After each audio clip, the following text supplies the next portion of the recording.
Richard, we have a question today about working with visions, specifically in meditation. And the question is, how can I work with visions during meditations in order to make some sense of them? How can I work with visions during meditations in order to make sense of them?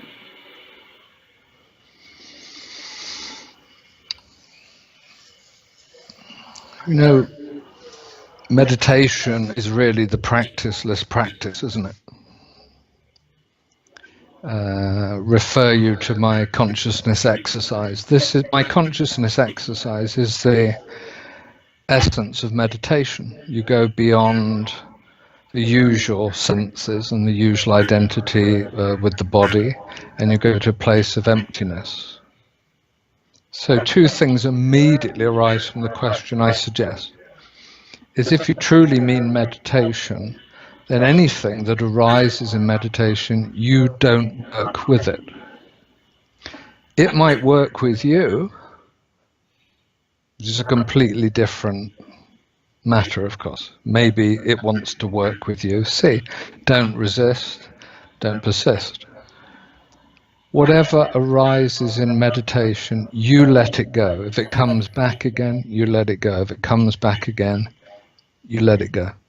You don't work with something in meditation because you're doing something else. You might be doing some kind of self-exploration, inquiry, or some psychological exercise, but you're not doing meditation in the true form if you're working with visions or anything that arise.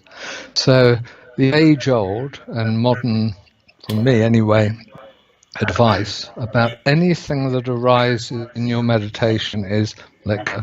Don't be attached to it. Don't use it for ego fodder. Simply let it go. Remember, meditation may have some kind of trappings, may have some technique involved, but in essence it is the practiceless practice. That's what it is.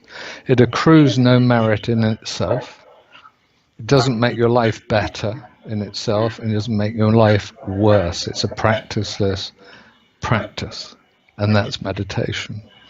So similarly to the second part of the question, if you're trying to make sense of anything in meditation or any other time, then I imagine you are mentally oriented.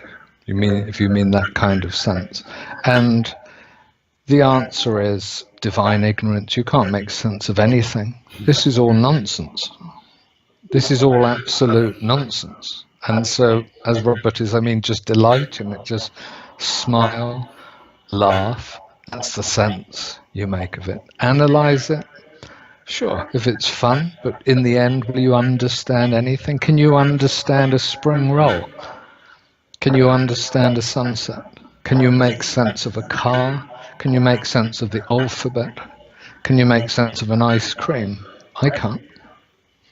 You can meditate on these things. You can bring a practiceless practice to them, and they will, in this realm of the symbol, point to more, point to more, point to more, keep you going into the realms of mystery, because ultimately everything's connected to everything else. There's no real separation. But if you're trying to make sense of something, or if you're trying to work with something, visions or insights or thoughts or dreams or arising kriyas in the body or whatever, you're not meditating. The advice is, the encouragement is, let it go, let it go, let it go.